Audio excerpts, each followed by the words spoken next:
नमस्कार. सर्कल या प्रकरणातील प्रॉब्लेम सेट 3 मधील चौथ्या भागाला आज आपण सुरुवात करणार आहोत. उदाहरण 16 ते 20 या दरम्यान आपण सोडवणार आहोत. उदाहरण क्रमांक 16 या ठिकाणी दिले. आपल्याला आकृतीमध्ये CB आणि ED ह्या दोन जीवा आहेत ज्या एकमेकांना वर्तुळाच्या बाहेर A बिंदूमध्ये छेदतायत. मेजर ऑफ आर्क CE 54 या कंसाचं माप 54 अंश दिले. CBD या कंसाचं माप 23 अंश दिले. तर CAE या कोणाचं माप आपल्याला विचारलेलं आहे. पहिल्या भागामध्ये आपण सोडवायला सुरुवात करूया. जेव्हा दोन जीवा वर्तुळाच्या बाह्य भागात छेदतात तेव्हा ह्या कोणाचं माप हे या दोन कंसांच्या वजाबाकीच्या निम्म असतं. Cord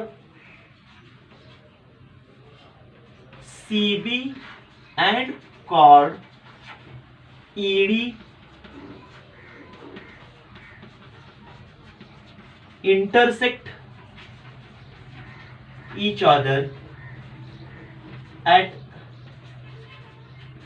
external part of circle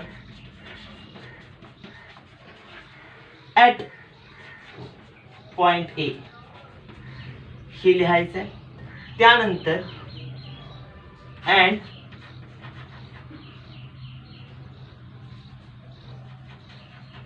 angle intersects arcs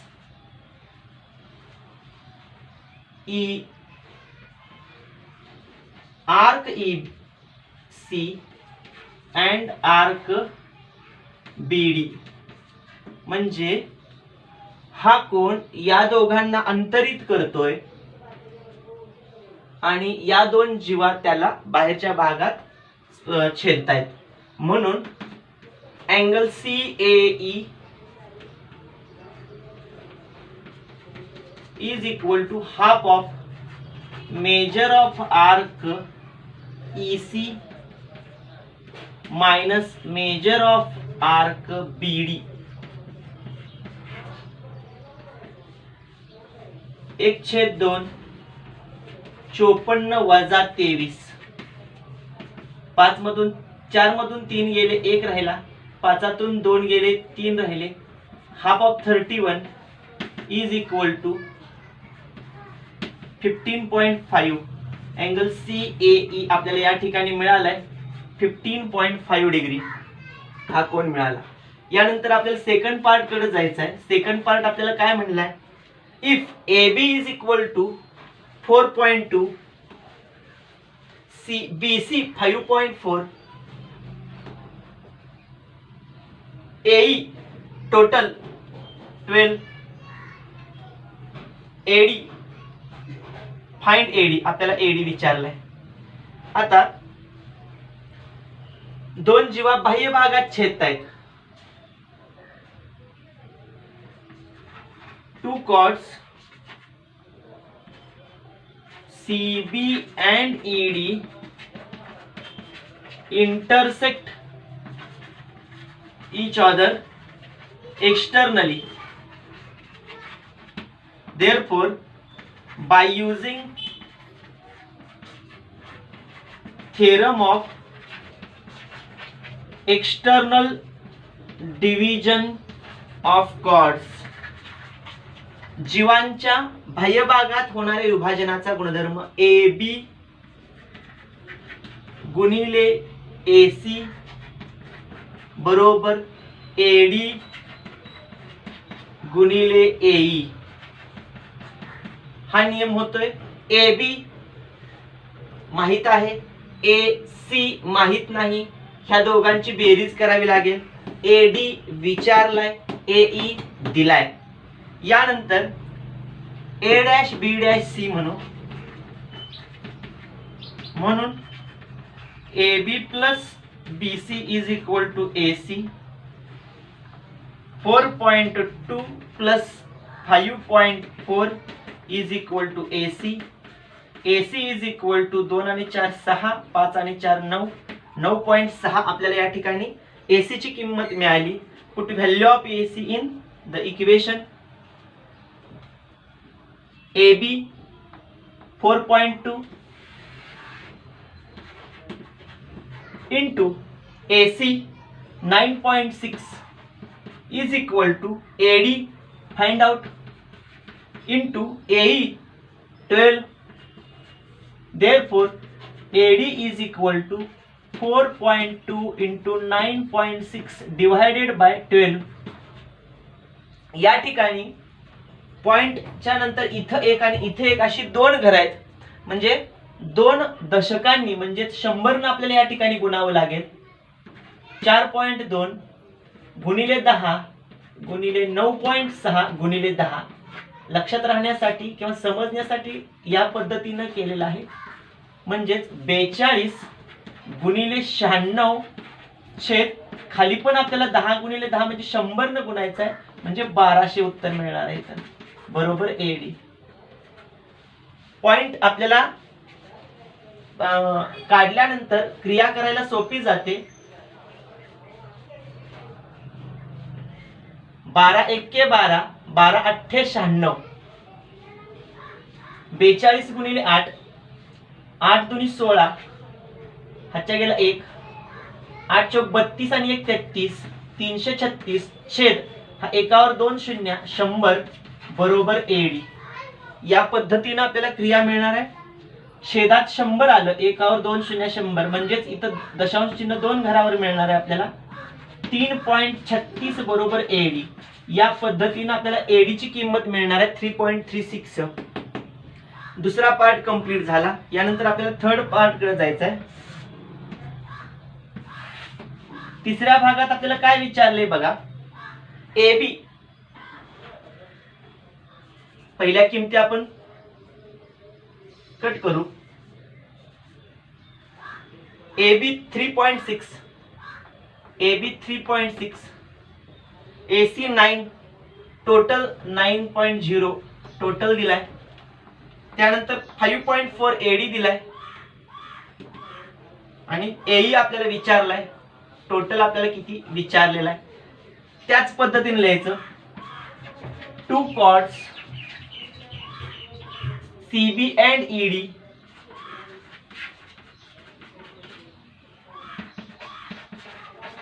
intersect each other externally at point A by using theorem of external division of chords. जीवांच्या बाह्य भागाचा गुणधर्म इथेही लागू होणार.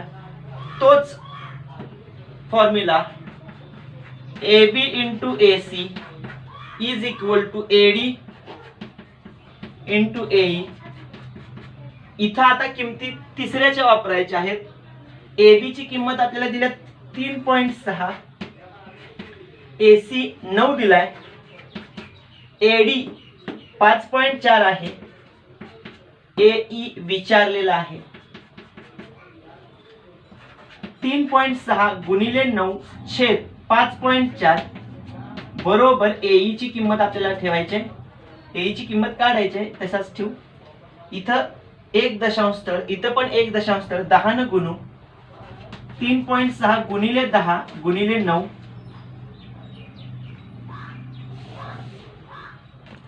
इथंच क्रिया करू. 3.6 गुणिले 10 गुणिले पहिलाच 9 छेद 5.4 गुणिले 10 बरोबर AE. 36 गुणिले 9 गुणिले 54 बरोबर AE. 9 एके 9 9 सख्ख 54 6 एके 6 6 6 36 म्हणजे AE ची किंमत आपल्याला मिळणार आहे 6. आपल्याला तिसराही पार्ट मिळाला. आपण एक्सटर्नल डिव्हिजन ऑफ कॉर्ड या थेरमचा वापर केला. त्यामध्ये 2 बाह्य कोन जेव्हा आपण असेल आणि 2 कंस अंतरित करत असेल आणि तो कोन वर्तुळाच्या बाह्य भागात असेल तर त्या कोणाचं माप कंसाच्या वजाबाकीच्या निम्म असतं. External division of chord second आणि थर्डला वापरला आणि त्यांच्या किमती मिळवल्या. Example number 17. In this figure chord EF parallel chord GH.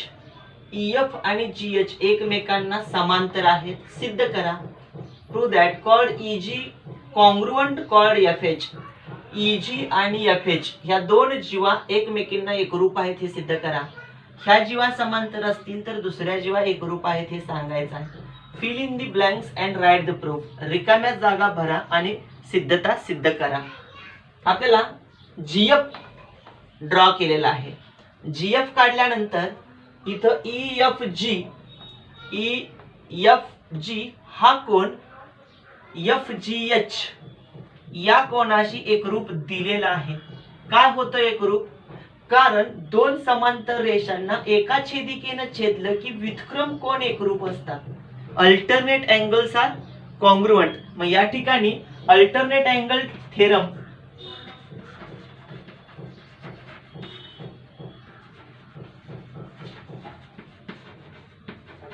व्युत्क्रम कोण कसोटी टेस्ट म्हटलं तरी चालतंय. त्यानुसार आपण हे दोन कोण एकरूप दाखवतोय. EFG या कोणाचं माप आणि पुढे म्हटलं इन्स्क्राइब्ड अँगल थेरम या कंसाच्या निम्म असतं. Measure of arc EG.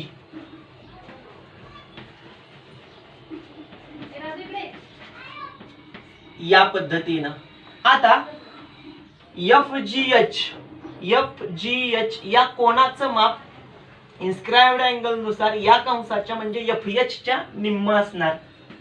Measure of arc FH by using inscribed angle theorem.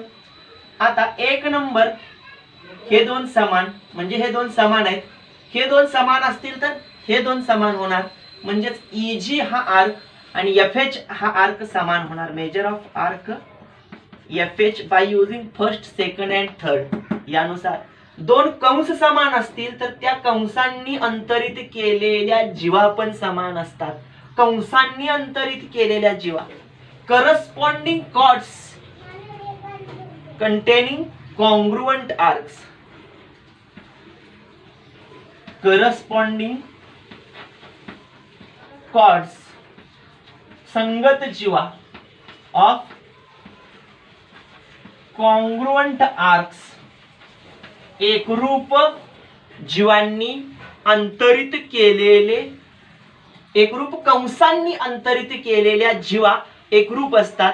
एकरूप जीवांनी अंतरित केलेले कंस एकरूप असतात.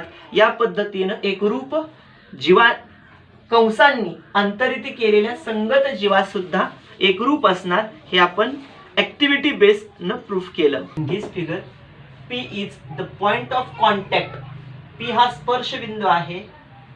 आर्क PR हा कंस 140 अंश.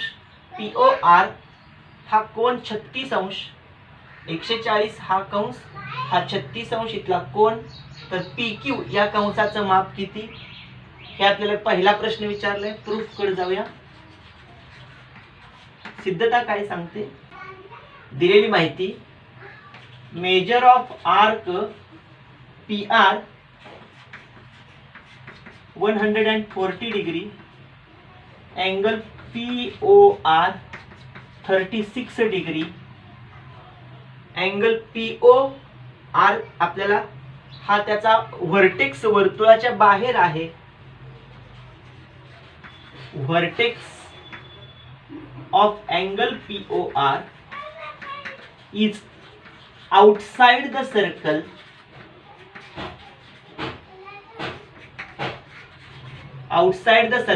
and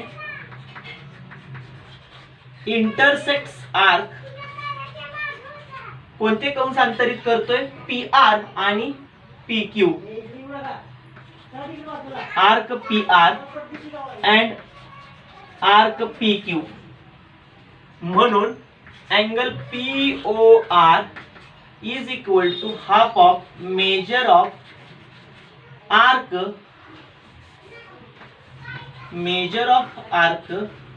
PR minus measure of arc P Q. POR 36 अंशाचा 1/2 140 अंश माप दिले वजा मेजर ऑफ आर्क PQ. दिलेल्या किमती मांडल्या, 2 इकडे आणूया, गुणिले होतंय 36 गुणिले 2 72 अंश बरोबर 140 वजा मेजर ऑफ आर्क PQ. 140 वजा 72 हा इकडे आला, मेजर ऑफ आर्क PQ. 140 मधून आपण 72 घालूया, 10 तून 8 गेले, 10 तून 2 गेले, 8 राहिले, 4 तून 7 जात नाही, 14 तून 7 आणि हातच्या 1 8 गेले, 6 राहिले आणि 1 हातच्या गेला 68 अंश. मेजर ऑफ आर्क PQ आपल्याला 68 डिग्री मिळाला. पहिला पार्ट या ठिकाणी कंप्लीट झाला. मेजर ऑफ आर्क PQ हवा होता तो आपण मिळवला. त्यानंतर आपल्याला दुसरा पार्ट बघूया. दुसऱ्या भागामध्ये आपल्याला काय सांगितले, ray OP is tangent touch to the circle at point P and line OQR is intersect the circle at points Q and R. म्हणजे एक स्पर्शिका P मध्ये स्पर्श करते आणि छेदिका Q आणि R मध्ये छेदते. तर आपल्याला ही टेंजंट आहे, ही सेकंड आहे. Tangent and second segment theorem आपल्याला या ठिकाणी उपयोगाला येतोय. By using tangent second segment theorem काय सांगतोय, PO चा वर्ग बरोबर OQ गुणिले OR. या पद्धतीने आपण त्याची किंमत घेतोय. PO म्हणजेच OP आपल्याला 7.2 दिलाय, OQ 3.2 दिलाय, OR विचारलाय 7.2 चा वर्ग 7.2 गुणिले 7.2 बरोबर 3.2 गुणिले OR. ते पद आपण इकडे मांडूया. OR बरोबर 7.2 गुणिले 7.2 छेद 3.2. इथं 2 पॉइंट आहेत, 72 गुणिले 72 करू आणि इथं 320 होतोय. 100 न गुणायचं अंशात आणि छेदात. या पद्धतीनं हे लक्षात येत नसेल तर एक पायरी वाढवू आपण. 7.2 गुणिले 10 गुणिले 7.2 गुणिले 10 छेद 3.2 गुणिले 100 10 100 बरोबर 72 गुणिले 72 छेद 320. 72 8 9 72 8 चौक 32 18 चौक 72 4 1 4 आणि 4 18 72 18 9 162 आणि हा 4 1 आणि हा 0 1 छेद 10 म्हणजे 16.2 ही किंमत आपल्याला मिळाली OR ची. सेकंड पार्ट मध्ये आहे आपण OR मिळाला. त्यानंतर QR हवा आहे.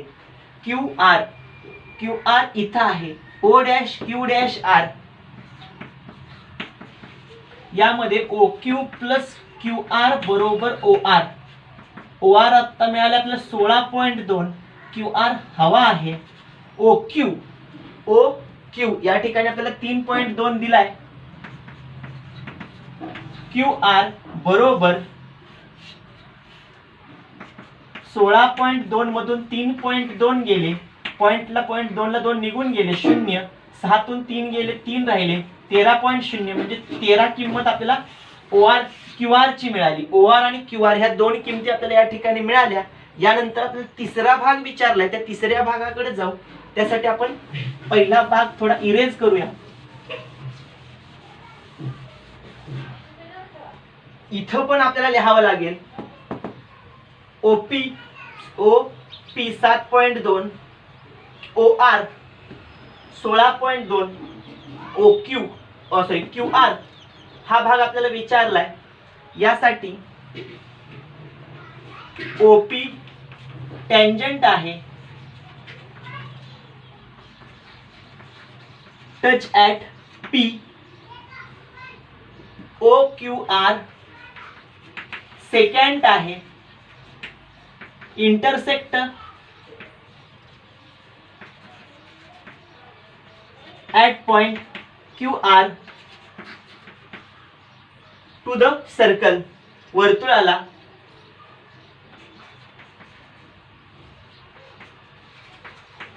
म्हणून बाय युजिंग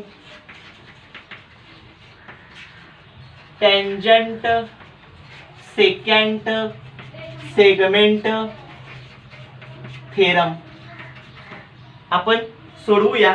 यामध्ये आपल्याला हेच PO चा वर्ग बरोबर OQ गुणिले OR, PO चा वर्ग बरोबर OQ गुणिले OR. किमती तिसऱ्याचे असणार आहेत. OP म्हणजेच PO 7.2 चा वर्ग OQ आपल्याला OR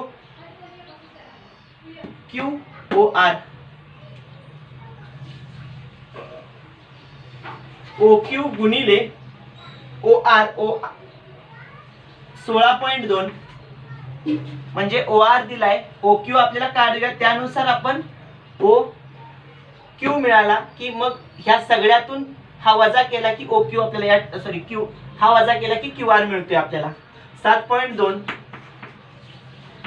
चा वर्ग 7.2 गुणिले 7.2 छेद 16.2 बरोबर OQ ही किंमत मिळत्या. त्या पद्धतीनेच इथं क्रिया करूया. 7.2 गुणिले 10 गुणिले 7.2 गुणिले 10, 10 100 म्हणजे 16.2 गुणिले 100 बरोबर OQ ही किंमत आपल्याला मिळाली. 72 गुणिले 72 छेद 1620 बरोबर OQ 18 चोक 72, 18 90 62 असे 90, 9 1 9, 9 8 72, 8 चोक 32 छेद 10 बरोबर OQ ची किंमत आपल्याला मिळाली 3.2. OQR एका रेषेत आहेत म्हणजेच OQ अधिक QR बरोबर OR. OQ 3.2 अधिक QR आपल्याला विचारलेला आहे. OR आपल्याला OR 16.2 दिलाय.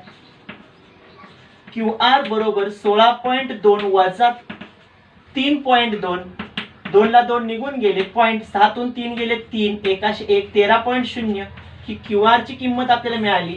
तोच आपल्याला विचारला होता QR. Example number 19.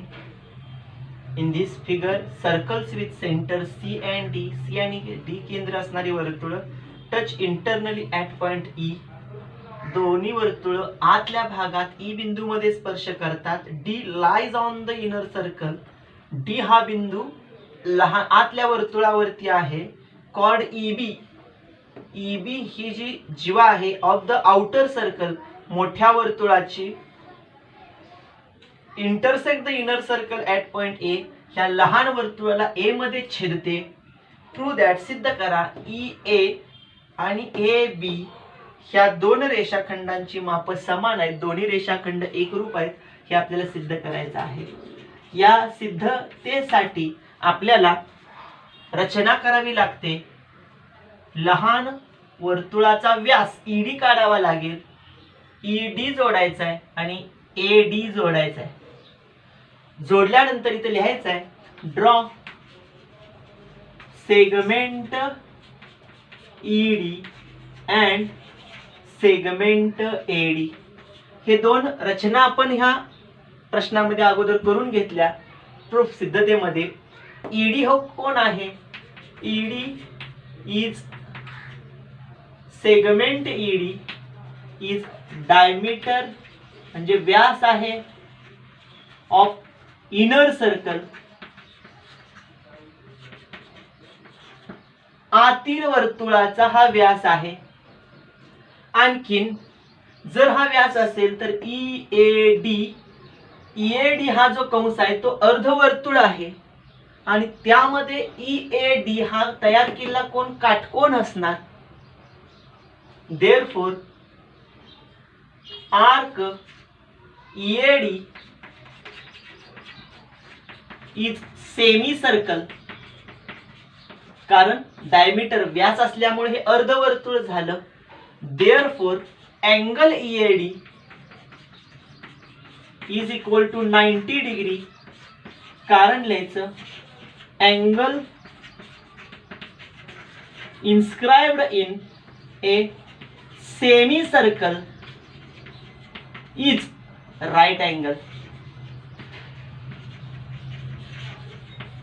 Angle inscribed in semi circle एवढं जरी लिहिलं तरी चालतंय. मग ईएडी जर काटकोन असेल तर मोठ्या वर्तुळामध्ये ईबी ही जीवा कॉर्ड आहे आणि डी हा सेंटर आहे आणि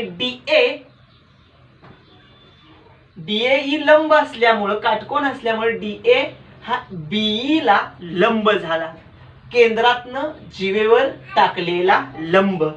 देअरफॉर बट म्हणू segment DA is perpendicular is a distance म्हणू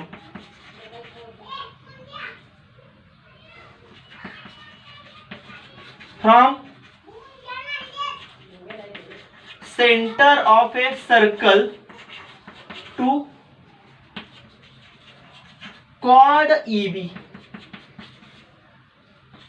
ऑफ बी आउटर सर्कल म्हणू बाह्य वर्तुळाचा ईबी जीवा आहे आणि डीए हे डिस्टन्स आहे केंद्रापासूनचं. म्हणून segment DA is perpendicular to the chord BE और ईबी. केंद्रातून जीवेवर टाकलेला लंब जीवेला काय करतोय, दुभागतोय. जीवेवर टाकलेला लंब जीवेचे दोन भाग करतोय, हे आपलं थेरम आहे. Therefore EA is equal to AB. इथं कारण लिहायचं perpendicular segment drawn from center of a circle to a chord, bisect the chord. केंद्रातून जीवेवर टाकलेला लंब जीवेचे दोन समान भाग करतो. म्हणून segment EA is a congruent to the segment AB. Hence the proof. या पद्धतीनं आपण angle inscribed in a semicircle is right angle and perpendicular segment drawn from a center of the circle to the chord bisect the chord यांचा वापर केला आणि 19th example 19वे उदाहरण solve केलं. Number 20. In this figure AB is diameter of a circle. AB हा व्यास आहे with center OO केंद्र असणाऱ्या वर्तुळाचा. The bisector of angle ACB चा दुभाजक CD हा दुभाजक आहे. intersect the circle at point D. तो वर्तुळाला D या बिंदूमध्ये छेदून जातो. Prove that segment AD हा सेगमेंट हा आणि BD हा सेगमेंट, हे दोन सेगमेंट एकरूप आहेत. ह्या दोघांची माप समान आहेत हे आपल्याला विचारले. Complete the following proof. हे प्रूफ पूर्ण करा by the filling the blanks. रिकाम्या जागा भरून ते पूर्ण करायचे आपल्याला. म्हणजे ऍक्टिव्हिटी बेस्ड स्वरूपात प्रश्न आहे. Draw segment OD. ओडी आपण घेतलेला आहे, त्यात अगोदरच ड्रॉ म्हणून सांगितलेला आहे. रचना इथं दिलेली आहे. ACB ACB या कोणाचं माप विचारले. पुढे म्हणले angle inscribed in a semi circle. हा व्यास आहे, सेमी सर्कल आहे, त्यामध्ये इन्स्क्राइब्ड अँगल आहे. Angle ACB is a right angle, therefore it is a 90 degree measure. कारण angle inscribed in a semi circle is right angle. DCB या कोणाचं माप, CD तर बायसेक्टर आहे म्हणून सांगितलंय. मग हा आणि हा 45-45 मापाचा झाला, कारण हा 90 आहे हे आपण घेतलंय. CD is the bisector of angle C. CD हा बायसेक्टर आहे म्हणून हा 45 अंश मापाचा झाला. DCB. Measure of arc DB. Arc DB या कंसाचं माप आपल्याला विचारले. पुढे म्हणलं इन्स्क्राइब्ड अँगल थेरम. मग हा 45 अंश आत्ताच आपण मिळवला, तर त्याच्या समोरच्या कंसाचं माप त्याच्या दुप्पट म्हणजे 90 अंश असणार. अँगल इन्स्क्राइब्ड थेरम, कंस आणि कंसाच्या समोरील कोन एकमेकाच्या रिलेटेड. DOB हा कोन आपल्याला विचारला आहे. DOB या कोणाचं माप, हा कंस 90 असेल तर हा कोन पण 90 आहे. Central angle is equal to its a minor arc. म्हणजे हा 90 तर आर्क पण, DOB हा कोन 90. Definition of measure of an arc, कंसाची मापाची व्याख्या आपल्याला सांगते की कंस ज्या मापाचा आहे त्यानं अंतरित केलेला सेंट्रल अँगल केंद्रीय कोन पण तेवढ्याच मापाचा असतो. Segment OA, segment OB, radius of the same circle, एकाच वर्तुळाच्या त्रिज्येत. इथं काय सांगायचंय, रेडियस ऑफ सेम सर्कल, एकाच वर्तुळाच्या त्रिज्या. OD हा रेषाखंड म्हणजे रेषा म्हणले, line OD is dot dot of segment AB. इथं किती माप आहे, 90. इथं जर 90 असेल तर हा परपेंडिक्युलर झाला. लाईन OD और segment OD is perpendicular to the